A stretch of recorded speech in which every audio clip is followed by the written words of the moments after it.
देखिए, मैं एक सामाजिक व्यक्ति हूँ, साथ-साथ ही एक भारतीय जनता पार्टी का एक नेता हूँ और विश्व हिंदू रक्षा परिषद के दायित्व भी राष्ट्रीय महामंत्री के पद पे मैं दायित्व पर भी काम कर रहा हूँ। जिससे जो लोग भी हमसे जुड़े हैं या कहीं से उनको पता चलता है हमारे संबंध के बारे में, तो वो लोग आते हैं। तो ख़ास तौर से मैं देख रहा हूँ पिछले 1 महीने के अंदर मऊ जनपद के घोसी थाना अंतर्गत से ऐसे कम से कम 3-4 प्रकरण मेरे पास आए हैं, जिसके संबंध में मैंने पीसी भी कर चुका हूँ कि आईपीसी 176 की घटना हुई, आईपीसी 354 की घटना हुई और एक घटना जो मेरे बगल में ये पीड़िता बैठी हुई है, इनके साथ जो है 13 मार्च 2026 को मारा-पीटा गया और जिसकी एक साक्ष्य के रूप में वीडियो भी हमारे पास पीड़िता के पास उपलब्ध है, लेकिन उल्टे इन्हीं के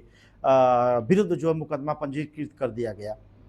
तो इस तरह से ये देखने को मिल रहा है कि जो घोसी के जो भी थाना प्रभारी हैं, वो बिना गुण दोष के आधार पे, बिना कुछ जाँच किए हुए जो पीड़िता के ऊपर मुकदमा उन लोगों के द्वारा लिखा जा रहा है, जो कि ये सरासर एक तरह से ये गलत कहा जाएगा, संविधान के विपरीत कहा जाएगा। तो हमारे बगल में सुमित्रा जी बैठी हैं, ये गई थी माननीय डीआईजी महोदय के पास गई थी और डीआईजी महोदय से सामने उपस्थित होकर इन्होंने पूरी अपने घटना को क्रमशः उनको जानकारी दी और उन्होंने आश्वासन दिया और उन्होंने फ़ोन भी किया था वहाँ के संबंधित लोगों के पास कि मैं इनके शिकायती प्रार्थना पत्र को भेज रहा हूँ। इस पे जो है ये गंभीर विषय है, इनको जो है न्याय देने का आप लोग काम करें और इस मुकदमे में जो इनके विरुद्ध मुकदमा किया गया उसमें एफआईआर लगाया जाए। क्या प्रकरण है आज का जो आज की जो पीसी है यहाँ पर जो की जा रही है आप लोग के सामने, ये रहने वाली जो है मऊ जनपद के थाना घोसी के अंतर्गत ग्राम कलाफन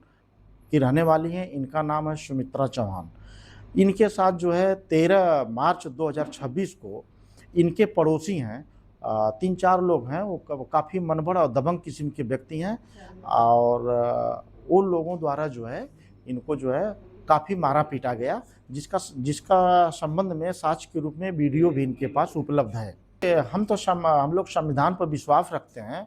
और कॉन्स्टिट्यूशन के आधार पे देखिए हर व्यक्ति को अनुच्छेद 21 के अनुसार अपना जीवन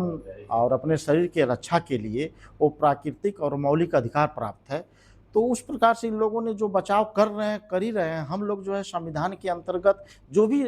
नियम कानून उसके तहत सर्वप्रथम हम जो सक्षम अधिकारीगण हैं, उनसे हम प्रथम दृष्टया तो एक बार उनको नॉलेज में पहुँचाना चाहते हैं, आप लोगों के माध्यम से भी पहुँचाना चाहते हैं कि इस पे गंभीरता से इन सब विषयों को लिया जाए और इसकी जाँच कराकर इसमें जो भी दोषी हैं, अगर वो पुलिस प्रशासन के क्यों ही नहीं व्यक्ति हों, अगर वो दोषी हैं, गलत एफआईआर कर रहे हैं, तो गलत एफआईआर पर अभी माननीय सुप्रीम कोर्ट, माननीय हाई कोर्ट ने भी एक अमेंडमेंट किया है कि जो भी लोग गलत जो है साक्ष्य के आधार पे जो है किसी को मुकदमा लिख रहे हैं या प्रताड़ित कर रहे हैं किसी भी तरीके से, तो उनके ऊपर मुकदमा किया जाए। तो मैं आप लोग के प्रेस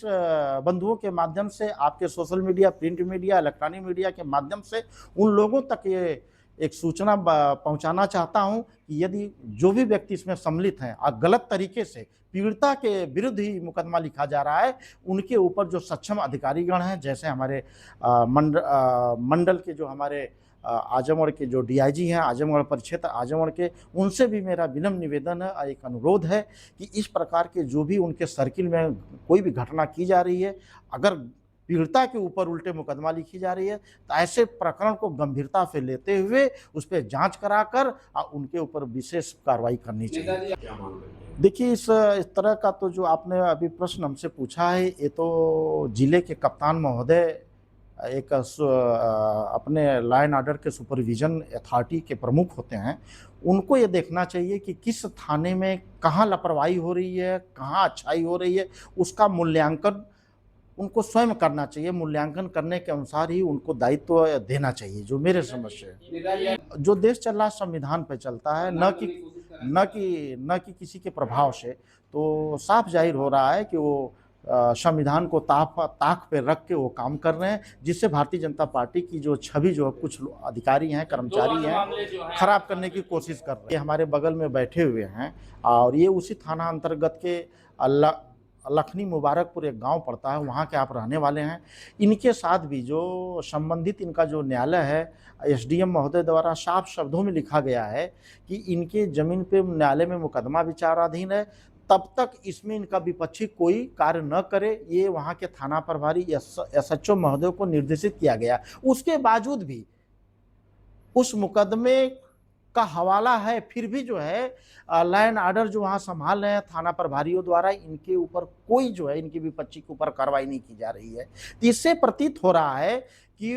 कहीं न कहीं जो है उस थाना के अंतर्गत जो भी लोग बैठे हैं, चाहे वो हल्का के दरोगा हैं, चाहे प्रभारी लोग हैं, कहीं न कहीं तो किसी से प्रभावित हैं, जिसके वजह से इस प्रकार के लोगों के साथ अन्याय हो रहा है। मांग क्या है आपकी शासन से? हमारी मांग है, आज का जो मुख्य रूप से मैं पीसी कर रहा हूँ आप लोग के माध्यम से, मैं पुलिस गण के जितने भी सक्षम अधिकारी हैं, मैं उनसे एक निवेदन के तौर पर यह सूचना पहुँचाना चाहता हूँ कि आप लोग जो है लॉ एंड ऑर्डर के एक अथॉरिटी प्रमुख हैं, एक सुपरविजन के, तो आप लोग के निगरानी में अगर इस प्रकार से इस घटना को कारित किया जा रहा है और घटना कारित करने वाले को ही वादी बना दिया जा रहा है और जिसके ऊपर घटना हो रही है उसको जो है उसके ऊपर एफआईआर दर्ज कर दिया जा रहा है, तो ये बहुत ही गंभीर विषय है।